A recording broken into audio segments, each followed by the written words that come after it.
Hello, hockey fans. We're barely over a month left in the regular season, and things are getting intense in the Stanley Cup Playoff picture. And I don't want to waste any more time jabbering when I can just show you what's going on. So let's talk. Let's get into this.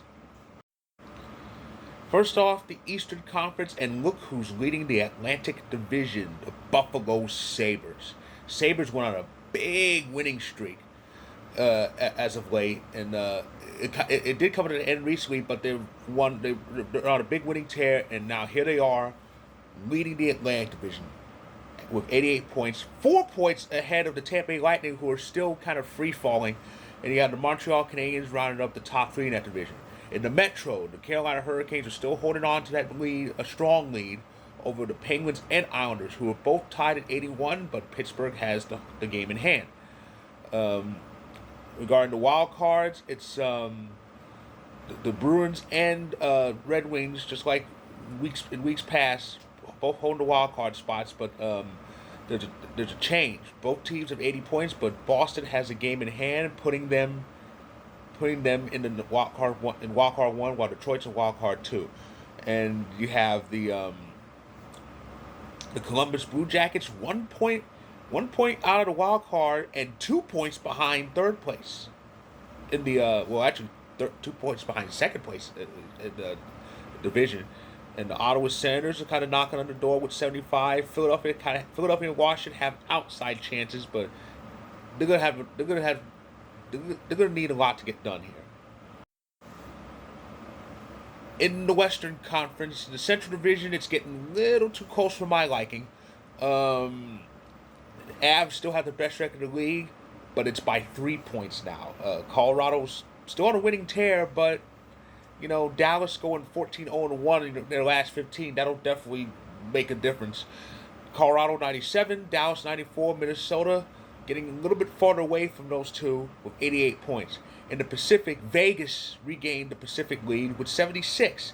The Ducks at 75, the Oilers at 73. As far as the wild card goes, Utah with 74, and I think it's kind of funny that fourth place in the Central has one more point than third place in the Pacific. Pacific is just ugh. But Utah holds the wild card one spot with 74. But look who's in the wild card two spot: the Sharks with 70, and it's pretty close there. It's pretty close. Seattle has 69. The Kings, who were actually above the playoff line a few days ago, have 69. Nashville has 67.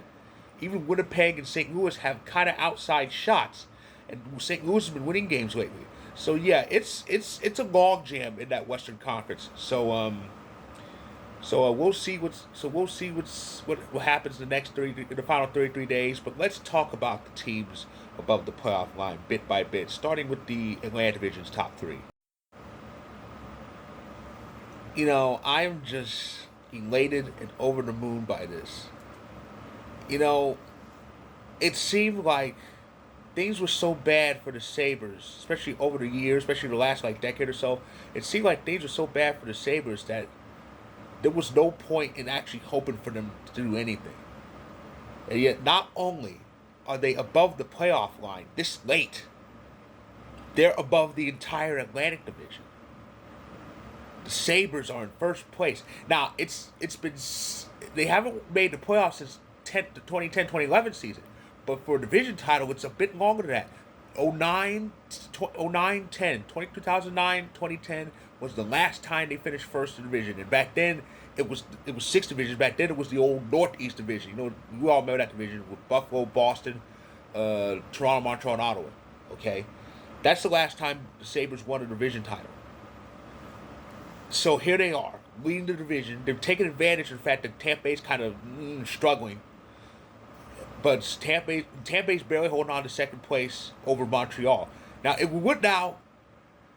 if Tampa goes on to win the division, we would get Buffalo and Montreal in the first round. That's a classic division rivalry because remember they're in this division together. They were in the Northeast division together, and they were in the old Adams division together. So that's an old rivalry. But however, if Buffalo finishes first, if this top three remains intact, and we get Lightning and Canadiens, that was the unconventional Cup final 5 years ago during that shortened season where the divisions were localized, the season that was affected by COVID. Yeah, that's going to be very interesting if we get that. For the looks of it, the Metro is pretty much Carolina's to lose, and well, it was kind of like that for a couple weeks, but it looks like it's pretty much Carolina's to lose, and the Islanders and Penguins are kind of jockeying for second place. Though we kind of have a third team in the mix in the Columbus Blue Jackets. The Blue Jackets are 2 points behind Pittsburgh and New York. Right now, Pittsburgh's still struggling. They're missing Crosby. They're gonna get Malkin back tomorrow. Malkin's he's gonna be back from his 5-game suspension tomorrow. But Crosby's still out. They don't know when he's going to be back from his injury. But it's going to be interesting in that Metro division, especially between Pittsburgh and New York. Like I said, Carolina, I think they pretty much have this division won, or at least close to one. And of course, yeah, Boston and Detroit still hold the wild card positions, but the teams have flipped For my past 2 recaps, it was Detroit at wildcard 1 and Boston at wildcard 2. Now Boston's at wildcard 2 due to having a game in hand. They're tied in points, but Boston's a game in hand. Also, both teams have an outside shot of moving into the top 3. Either one could pass Montreal in the division standings. So that's going to be an interesting race involving those two. But we'll see what happens with them. We'll see what happens with them quickly, but Detroit, it does look like they have a good chance of making it, provided they don't fall off, and they have been kind of falling lately. But they need to get back on the winning track to end that playoff drought of theirs. Wednesday really needs to get here. Wednesday needs to get here, and that is the title of the story I wrote on Vocal. That's the link right there, which recapped the Avs-Jets game. Wednesday needs to get here, because that's when the Avs and Stars play each other again. Now, don't get me wrong, the Avs, we've won 7 out of 10. That's not bad. That is not bad. But compared to Dallas' streak, we may as well be on a losing streak. Dallas hasn't lost in regulation in almost 3 weeks. 14-0-1 their last 15 games. Now, the good part is the 1, we're the 1. We gave Dallas that 1. But still, Dallas is just picking up points and points and points left and right. And it's a 3-point difference. It's a 3-point separation separating both teams. And as for Minnesota, looks like they're going to be stuck in 3rd place going on the road on round 1. And it's going to be the Avs and Dallas competing for that division title. But yeah, Wednesday needs to get here. Like I said, it's not just because it's my birthday's on Wednesday.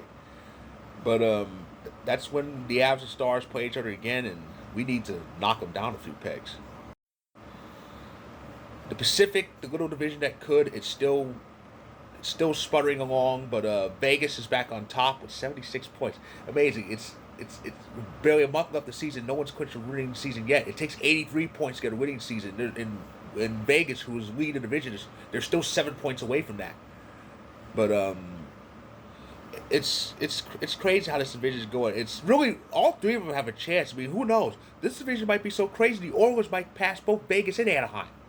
But I do hope the Ducks win the division. It would be nice. I mean, the fact that they're above the playoff line this way, it's different. But winning the division, that would really be something if the Ducks pull this off. And I really think they can. And of course, it's already funny enough that Utah, being in the wild card position, has actually 1 more point than the 3rd place team in the Pacific. That's how bad Pacific is. But speaking of Pacific, look who's in the wild card 2 spot, the Sharks. The Sharks are leading this log jam. It's a 4-team, kind of 6-team log jam, but the Sharks are leading it. Sharks have made the playoffs this whole decade.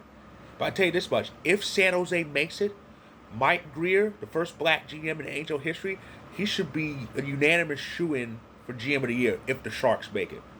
Now I really hope the Sharks make it, but it's going to be an interesting race in that wild card in the Western Conference. It's going to be crazy. But right now, the Sharks have it. Will they hold on? That's the question.